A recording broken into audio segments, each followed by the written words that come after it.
Okay, so today I'm going to talk about the nested function, a simple Excel function to determine whether a value that you have may be higher or lower, and when it's higher or lower, it might actually return a mark or a score that you assign to it.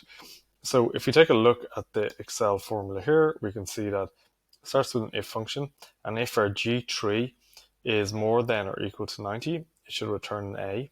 However, if G3 is more than or equal to 80, it returns B, and so on and so forth till we get to the end here. Whereas if G3 is more than or equal to 50, it will return E, but if not, it'll return F if it's lower than 50. So we've scored Mary an F here because she's lower than 50, and when we pull all the data down, we'll see that everyone is marked accordingly.